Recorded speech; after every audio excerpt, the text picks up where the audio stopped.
Hi everyone, my name's Jaden Bede and welcome back to another episode of the Legal Intern Diaries, Montana Edition, Episode 4.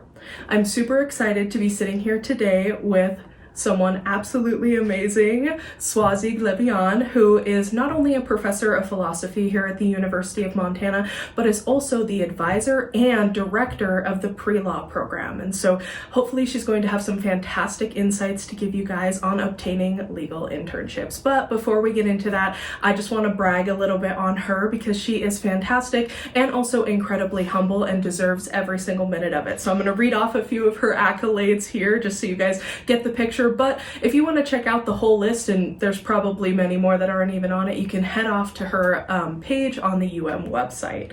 Okay, let's get into a few of them. The first is she was awarded the Distinguished Teaching Award, which I'm absolutely not surprised about. I have loved every single one of her classes that I've taken, so that is no surprise. She was a finalist for the Undergraduate Research Mentoring Award, which is also not a surprise to me given how much she was an absolute rock for me throughout the admissions process to law school, which I'll get into a little bit in a minute. Third, she is a William Reynolds Award for Excellence in Teaching Across Curriculum recipient, which again, absolutely no surprise there given what I've experienced. And then finally, and possibly something that is the most outstanding to me, is she is a 5-time consecutive Davidson Honors College Promoting Intellectual Engagement Award recipient, which again, no surprise there, folks, whatsoever. So thank you so much for being on my podcast, and thank you for all of your guidance and mentorship and everything throughout the process of getting into law school. I know you had to bear with me for a little while and my endless drafts of my personal statement, but you've played a huge role in my journey to law school, and I appreciate you for it. And many others as well. So I'm excited to be able to get your insight for the other folks who are watching today. The best part of the pie award is that you actually get pie. You get pie? Oh my gosh. That is the best part of the pie award, and that, my friends, is a sneak peek you would not know unless you're tuning into this podcast. So a lot of the topics that Soazig and I are going to be getting into today are also present in episode 2. So if you haven't seen that, it's over chapters 4 and 5 of my ebook. Again, if you haven't checked out that episode, any of the episodes I've posted, or the ebook, you may want to go check that out before watching this episode, all of which can be found on my website at www.406legalinternships.com. First, why don't you tell us a little bit about your journey to becoming the pre-law program director and what that entails? Yeah, I'm very happy to do that. So what's interesting is that by training, I am a philosopher of science. I have a degree in physics, not in law. So you would, probably wonder, like, what is she doing? So here's how it happened. I was a very young assistant professor, and I was just hired in 2008, and I was a bit lost being a new professor. And there is one person in the department, philosophy department, I'm going to say his name if that's okay, because it was wonderful, Tom Huff, who helped me tremendously in navigating all kinds of new professor things, including when I had to teach my first intro to ethics class with 120 students. I had taught as a grad student a maximum of 30 students. Never 120. And so he helped me tremendously, he gave me syllabi, all kinds of it. At the end of my first year, he came to my office and said, would you like to be the pre-law advisor? He was the pre-law advisor at the time. And I looked at him and said, Tom, why would I do that? I know nothing about law. I come from a country which, even if I knew something about law, it would not transfer here because we have a code. You don't. So it's a very different system. So if I knew something about law where I come from in France, I would not know anything about law here. So why would I do that? And he looked, and you have to imagine a very tall and rather large man, very like teddy bear-like. And he looked at me with his warm voice and said, because I know you'll do a good job. And how do you say no to that? You can't. Absolutely not. After a year of mentorship, it's like, okay, then I'll be the pre-law advisor. It turned out that at the time, being a pre-law advisor involved not doing much. in the sense that there was no resources whatsoever there was no program, there were no resources, and all you did is to advise a little bit students who would happen to come through your door. There was no outreach to students, there was no advertisement for pre-law advising. There just happened to be one pre-law advisor on campus. I grew frustrated about that because when I do something, I like to do it well. And I really don't like doing something not well. By the time we hit 2012, 2013, I know exactly what students need. I've learned a lot. I've informed myself, educated myself on this thing, and I know what needs to be done, but I don't have the resources. So I go to the provost, who surprisingly, when I say, I can do this for students, but I need you to give me money. Yeah. That's how it works. And I went a few times, and it turns out it said yes. So that's where the pre-law program starts. And I created the pre-law program, including an LSAT course and the pre-law seminar and resources to actually do some outreach to find the students who need my help. Before I would see students come as seniors with a 2.9 and tell me, I need to go to law school. And I'm like, maybe not.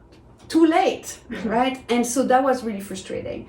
Now I could try to reach out to them, find them where they are, make sure they do everything they need to do to go to law school. And so I did that, and between 2013 and 2023, we went from 30 students being pre-law to 150. And I also maintained, because I was the only one at the time, I also maintained a 90% acceptance rate to law school. So now I had something to show for. So I went back to, this time, it was still another provost with the flagship fund, and I got some money to hire an assistant director who could help me with the advising, because advising 150 students is a lot, especially when you when you take it seriously. Yeah. And you do everything I do for pre-law students. So that's how it happened. That is fantastic. And I also let's go ahead and plug the certificates if you want to. I created that, right. Yeah, because your 90% stat definitely persuaded me to pursue it, even though it made me take 20 credits at some points in time. I definitely wanted to be part of that, and I feel like I've learned a ton from it, so let's talk a little bit about that. Yeah, so I created two certificates, first the people certificate and then the pre-law certificate. And basically, those are certificates that are supposed to reward students for doing what I asked them to do, right? Because I've been asking students, you should do this, you should do this, you should do this. But I feel like it's nice if people put that effort in and get rewarded for it. Mm-hmm. So the way I see the two certificates is this. When law schools are looking at an application file, they ask two questions. One is, can that person do the work? And second, what do they have to contribute to our community? And the two certificates are supposed to offer a yes answer or good answer to each of those questions. So the people certificate gives you classes in philosophy, the social sciences, history, so social sciences and the humanities, basically, that allow you to have some familiarity with legal and political system from a multidisciplinary perspective. So you learn what ought to be the case in our legal and political system, what has been the case, and what is the case. And if you have all of this, you get a good understanding of what's going on. And when you get to law school, you have that background information, which is exactly what law school wants you to have, to now learn the rules. But the rules will make sense because you have that background that tells you where the rules come from. So that's the people certificate. The pre-law certificate is a smaller thing, but that's the newest one. It started this year.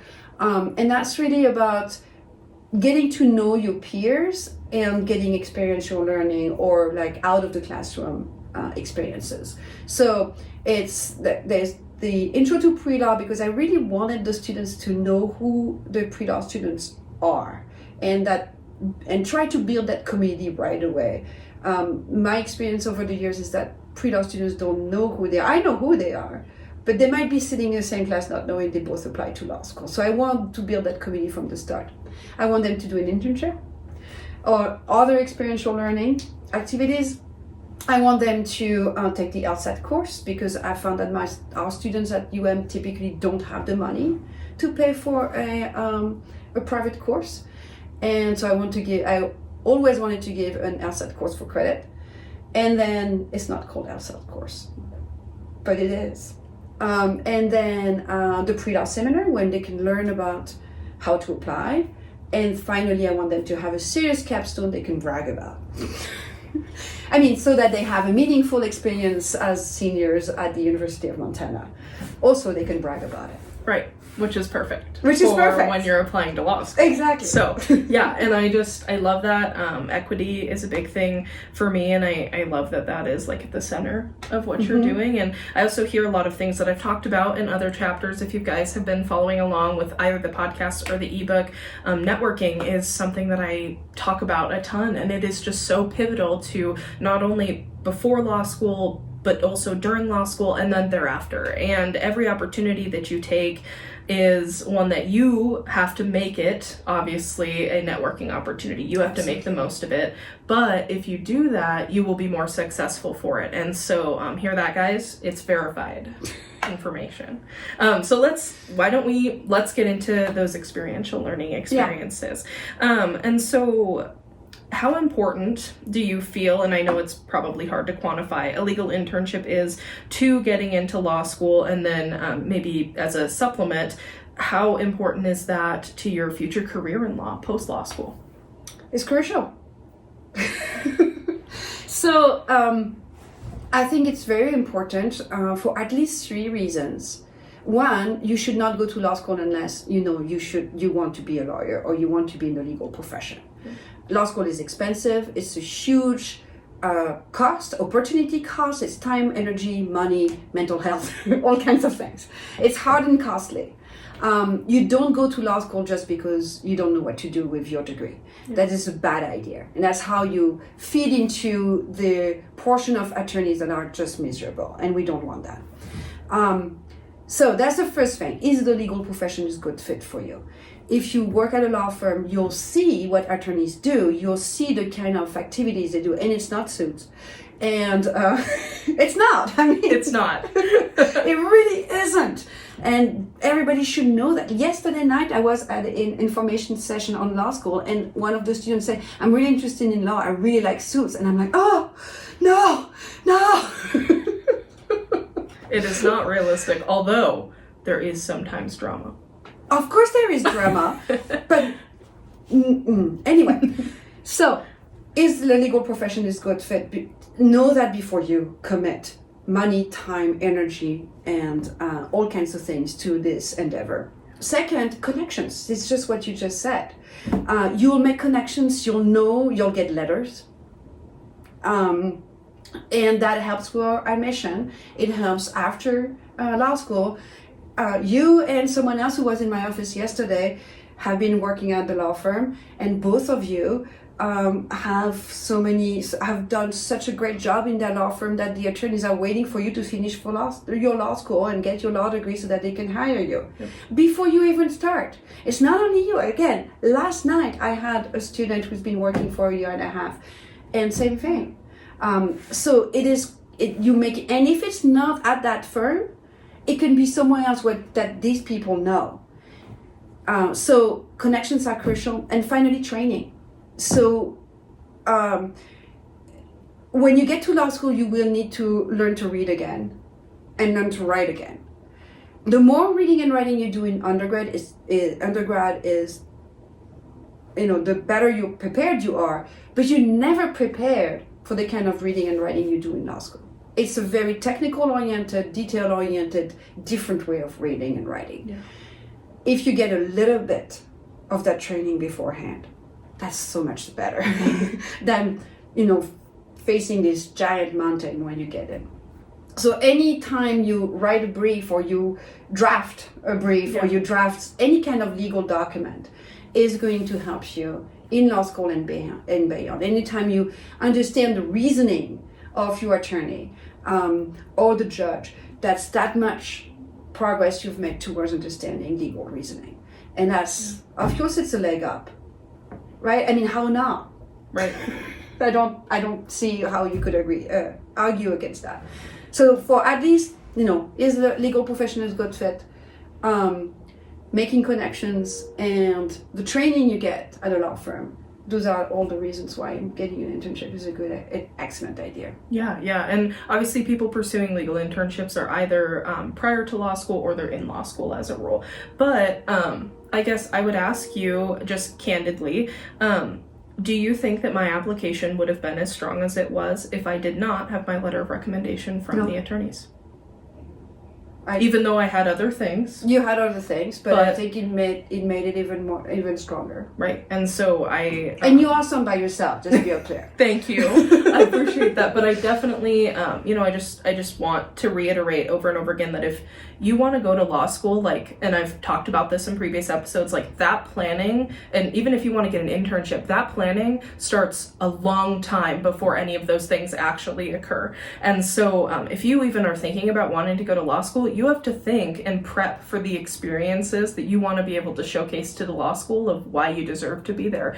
And, I think we would both agree that a legal internship is possibly one of the highest ranked ways to do that.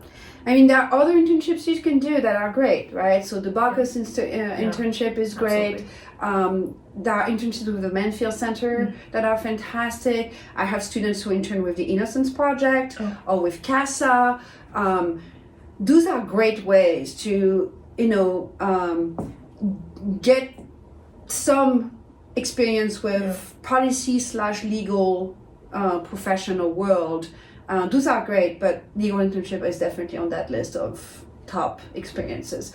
There's a reason why I put that on that pre-law certificate. Right. It's just not, because I didn't think it was important. Yeah, for sure. And, that actually reminds me of something that I haven't talked about at all, which is that I did a Mansfield Center internship. And I learned a lot through it. I still would argue that my legal internship had more weight to it for my law school application, but I do think that it gave me great perspective just on the world and how to interact with people who are different than me, frankly. And so I think that those other experiences can be super important as supplemental to your legal education prior to pursuing law. Yeah. And the other thing is that, that taps on another question you had, but what I would argue as well is that Mansfield internship probably helps you get the legal internship. True. I've seen a lot of students struggle to get legal internship because they didn't have any office experience or any experience in a setting which is somewhat like a law firm.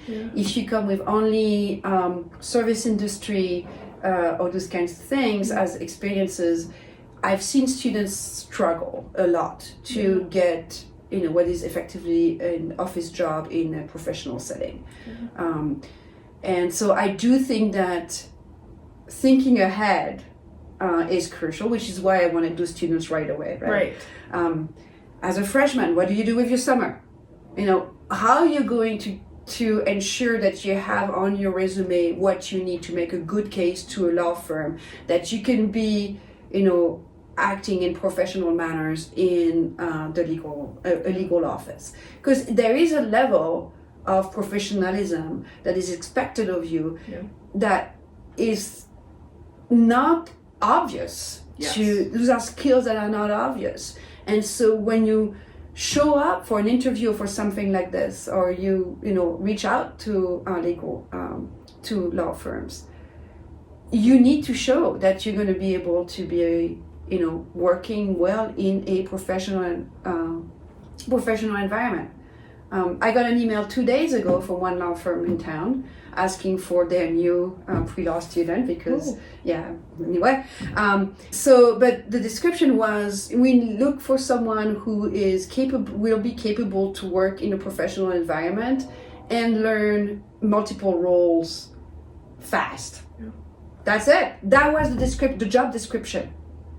And it is that. Yeah. There were no mention of previous legal knowledge, no mention of anything. It was, can you be professional? Can you learn fast doing multiple things? If so, you're good. And I immediately, with that particular law firm, I typically pick some students, and because we have a long history, and so I emailed 2 of my current students who are not already in law firms, and I said, you need to apply for this. You need to apply for this. Actually, I contacted 3. And we'll see. I'll contact more if those 2 don't work. But again, the job description was not, I need someone with legal knowledge. It was professional and fast learning. Yeah, and I think you touch on a lot of things that I actually just talked about in my last podcast episode. And so again, guys, like if you're more interested in like what you need to be and how you need to come off and all of those different things in order to obtain a legal internship, go watch the last episode 3. You can also take a look at, I believe it's chapters 6, 7, and 8 of the ebook, because I go over a lot of that. And if you have any questions, please don't hesitate to contact me using the contact me page on my website. Again, www.406legalinternships.com. Well, that was fantastic. I want to move on a little bit just because I want students at UM and then maybe even at MSU. Of course, this podcast spans all of Montana, and so because we have the one law school, right? Yes. And so I do want to know, as an advisor, what are ways, I mean, obviously you just shared a little bit of how you can help a student obtain a legal internship, but what are things that a student should look for in reaching out to you or an advisor alike in order to maybe help them if they're having trouble getting started? So I maintain a list of what I call the friendly firms, where this is the list of law firms in town who have previously employed or hired an intern. So that's the list I'm willing to share with any student who is looking. I get asked, so there are a few attorneys in town who regularly come back to me, and whenever the current intern goes away, we need a new one to replace. And those 3 attorneys are incredibly supportive of those interns. They know they're going to apply to law school, and they actually want to support that, which is fantastic. Yeah. In many ways, that's also your experience. Yes, right? It is very much. So if when you finish, you wouldn't mind, direct them right back. Yes, Yep. Tell them that I have a lot of capable and wonderful students who would love to take your spot. They're ready. They really are, and they're smart and they're capable, and they can be professional and learn fast. Yeah. So that's the second thing. I would say when I share one of those opportunities, please apply, because sometimes I share and sometimes there's just one person applying, and this is one of those instances where there's so much I can do, right? I can serve you opportunities, but if you don't seize them, at this point it's on you. Yeah. The other thing I would say is that I'm going to put a plug for Cheryl Minnick here, the Director of Career Success at HNS. And if that's not your college, there are career success people all over we have a large network of experts in career success. And I would make sure that you meet with these people, make sure that your LinkedIn page is correct, is adequate.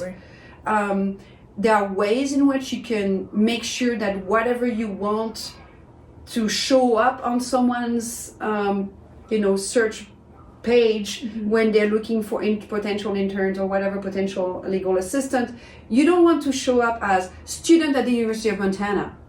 Nobody hires a student. You need to have in your summary exactly what you can do. So those kinds of tricks and tips, she can help with your resume and she can help with your cover letter. I can help with that too. So I'm happy to help. I'm happy to delegate to the career success people. But I do think that typically you should get help on your resume, especially because the resume in the legal profession doesn't look like your resume in other industries. The legal profession is pretty conservative in terms of formatting, in terms of information you share, and so it is important to know your audience, like everywhere else. Your audience are attorneys. They're not, other industries that have all different vibes. Let's say that. Yeah, no, for sure. And again, guys, like these are things that we touched on in chapter 4, 5, and a couple of the other podcasts. Also, if you're looking for a couple examples of resumes, cover letters, etc., that are possible application materials that a law firm may request from you, check out the materials tab at the very back of the book. There's some examples in there. I'm also happy to share with you my actual resume that I submitted to law school. I am very open about all of those different things, and so if you want to see something that has been successful, not that it'll work every time, but just something that has worked, please reach out. I'm more than happy to share that with you. And like Soazig touched on, I mean, you can't do it all alone. I mean, your perspective on something is going to be different than other people's, to include the attorneys who are reading your materials. And so making sure that you get help on them and that you're doing all of the prep necessary with the time necessary. Again, starting early and getting that help early. That way you're not minus 2 days out from needing to submit all your application materials when you reach out to Soazig. But yeah, any resources that you can access, to include your wonderful advisors who are here to help your career success, folks at any college. I mean, I'm sure MSU, if that's where you attend, also has many programs alike. And so, yeah, reach out to those programs at any time that you can. At the first instance that you know you're going to be applying, that's when you should start prepping, and that's when you should reach out for sure. Okay, so I know that this one is probably also hard, but in your opinion, what are the 3 most important elements of obtaining a legal internship? And I know elements is a little bit of a vague term, but what do you think are the 3 most important things that someone should embody, practice, focus, and try to hone in on in order to obtain a legal internship? In your experience, of course. So I mentioned already that you should have some office experience. It's really hard to get those internships if you've never been in an office with other people. And you know, we mentioned that as well. Evidence of an ability to learn multiple roles. You'll do multiple things as an intern, and you should be flexible and have some evidence that you've done many things and you're capable of learning different skills. And finally, the professional and team-friendly attitude. You need to come in an office as a team member, and there's a level of professional attitude, of being polite, courteous, I mean, all those kinds of things, and just present yourself as if you are part of this thing that people do. And there is just a certain image that a law firm needs to keep as a professional place. When people come into a law firm, they need to have a sense that people are competent. And that sense of competence oftentimes comes with a measured professional attitude. So I would work on that. Yeah, and some things just can't be taught. And I think I've touched on that a little bit, is that an attorney can't hold your hand and help you through every single thing. And quite frankly, they won't, and they don't have the time to. No.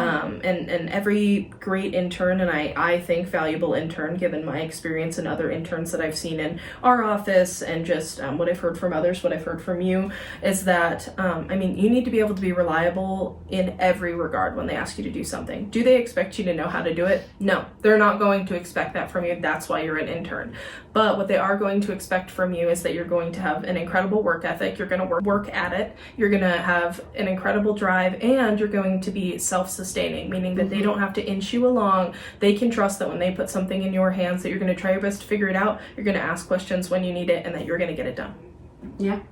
But at the end of the day, like, these are the skills that you need to be able to have and do some self-reflection on in order to showcase them throughout all of your materials, whether that be applying to a legal internship in this case, or even applying to law school. That's something that Soazig really helped me with, and how to show, not tell, which is a phrase that she probably says more than any other phrase in the world, and something that I said in the last podcast. So again, if you haven't checked it out, go do that. So, in your opinion, what's the best way to find a legal internship opportunity? Networking. I mean, that's it. You and then go through my get the list for me and just call them, present yourself, and don't just like send an email and forget about it. Send an email, call, maybe show up and show that you really want to do this. But most importantly is get to know some people, find ways to get to know people. Yeah. And it could be through another internship at a Mansfield Center. Maybe you'd say that I'm looking for something, or you talk to people around you, Yeah. To professors or to anything. Just put yourself out there and network. And then I mentioned the LinkedIn. Have a serious LinkedIn page. Look professional there before. If you don't look professional on LinkedIn, why would they think you look professional in the office? Yeah. It's just a basic thing. Those are. And I would argue, follow on that LinkedIn page. Follow the firms. Yep. That you're interested in. Engage with their content. All you need to do is like from time to time. It's not that hard. But devote a little time on that page to make sure that you've been engaged with their work and you know who they are and you've done your homework. There's value in doing your homework. Yep, and we talked about that. Knowing the values that a firm has, which is, by the way, something that I did. When I applied for my internship, I've talked about it a little bit. I originally started as a marketing internship, worked my way up to a legal internship. So, of course, I didn't start out applying for a legal internship, although I knew that was the end goal. What I did, first thing I did was look up their website and their social media and try to get a sense of their vibe, for lack of a better term, but also their values, what they stood for, the type of cases they took on, who the attorneys were. I made sure I knew them all by name and I could recognize their faces by their pictures. I even tried to find out as much as I could about the support staff, because believe it or not, your relationship with the support staff is oftentimes more important than your initial relationship with the attorneys, because your support staff are the gatekeepers to the attorneys, and that is a fact, and I can tell you that from experience. For sure. True. So the attorneys are not going to waste their time with the newbie in the office.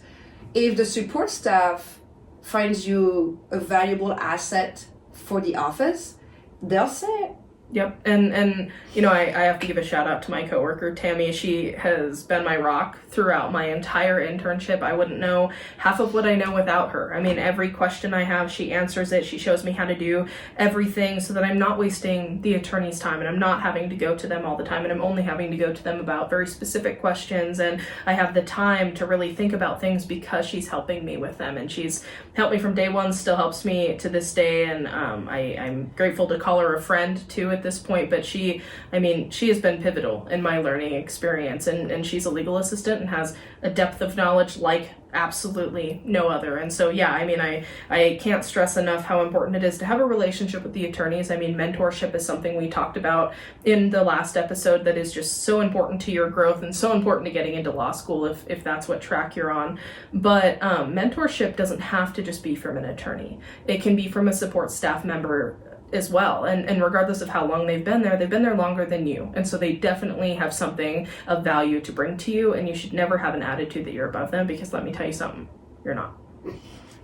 Ever. Never. Okay. Okay, can you speak to advice that you have around crafting interview materials? I know we touched on a little bit, resumes for law school and for legal internships are quite different, but is there any just general advice that you would give if someone's looking at it and they're like, wow, I don't even know where to start? Yeah. I can tell you how I prepared for the job market as a professor, and I think it translates exactly. So, when I applied for jobs, to get a job as a professor, every single university I applied to, I researched their website, I got a sense of their vibes, I got a sense of every faculty member, I looked at their pictures, I knew them by name, I knew what their specialty was, so the kind of things they do, and also I downloaded literally a list of 30 questions from the web, the most common questions asked at an academic interview. And I prepared my answers and I knew them by heart. So typically an interview in the academic world starts with, tell us about your research. I had my 5-minute spiel, my 10-minute spiel, my 3-minute spiel, my 1-minute spiel. All prepared, known by heart. So why would you do that? right? And I'm sure you can find lists of questions, the most common interview questions for a legal job. You do that. Why?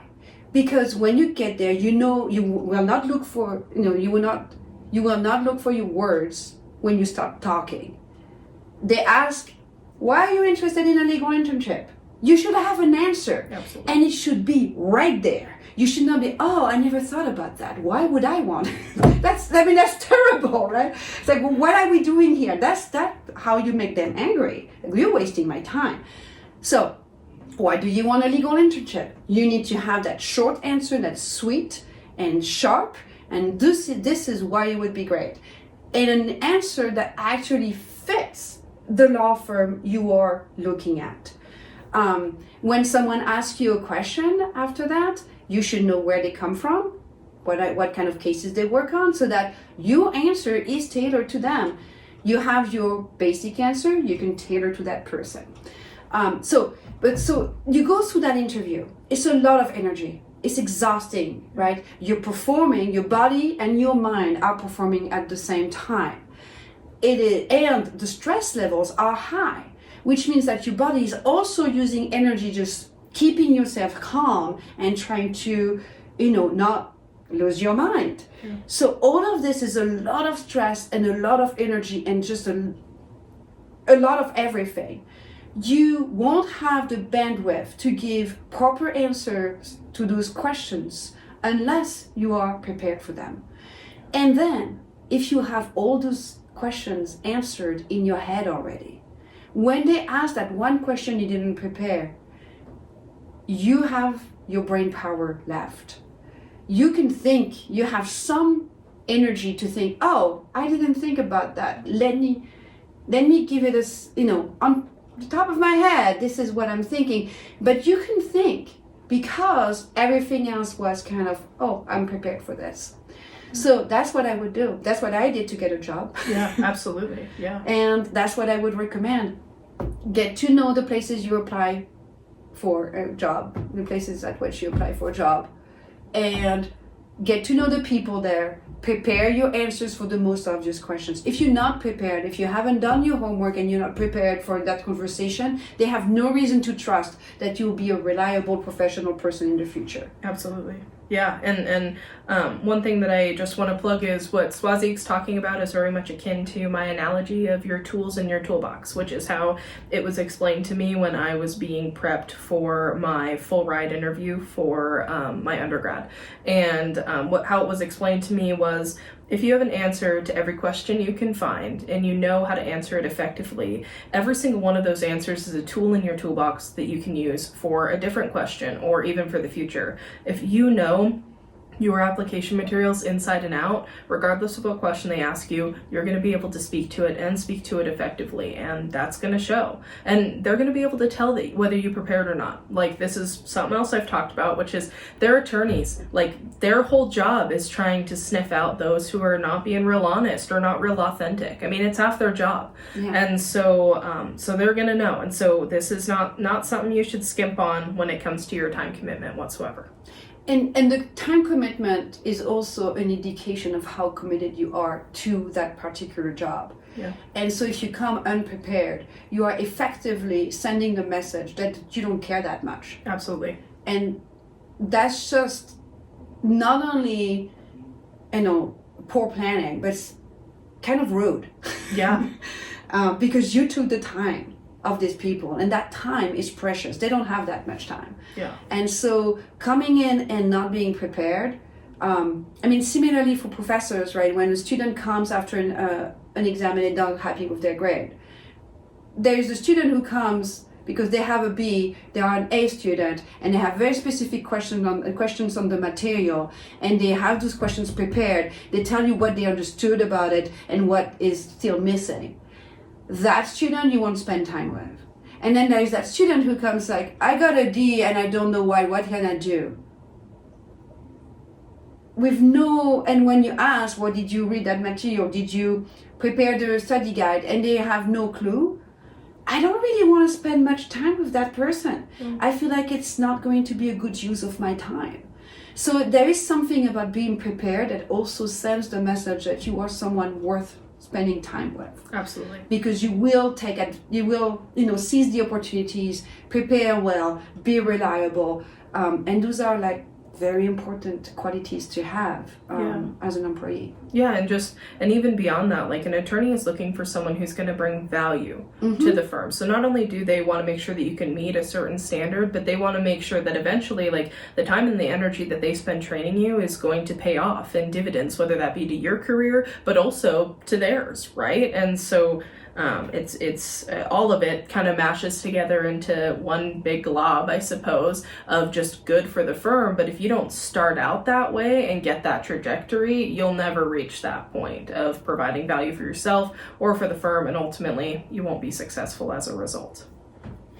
Your confidence is huge. Yeah. I mean, you can be the most accoladed person with the best experience and all kinds of stuff, but if you are not outgoing to a degree, if you are not confident in yourself and what you've done, that's going to come across, and you ultimately will not get that job. Right.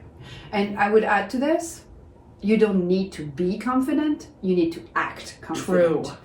True. So I've never been confident. I profoundly believe I'm a fraud. You are not a fraud. But okay. And that nobody figured it out. I have a huge imposter syndrome. I live with it. It's fine. And it's my friend. It's my little imposter syndrome good pet. friend. It's fine. I've learned to live with it. Right. I also know it's irrational. It's an irrational fear, and also know that irrational fears don't go away. Right. And I can live with an irrational fear. Many people live with irrational fears. Yeah. But the point is, if you act confident, that's all you need to do. It might be exhausting. You might be, if you're not confident and you're acting confident, you might need more recovery after. But you can do it. You can learn to pretend to be confident. Yeah. Think about what other people think of you and just act that person. Yeah. And if you can learn to do this, you're golden. Well, and one way that I've always suppressed my imposter syndrome a little bit is you're there for a reason. Yeah. Like, they picked you. You you didn't show up one day randomly, like in Suits, where you weren't even like asked to, I have to bring it up.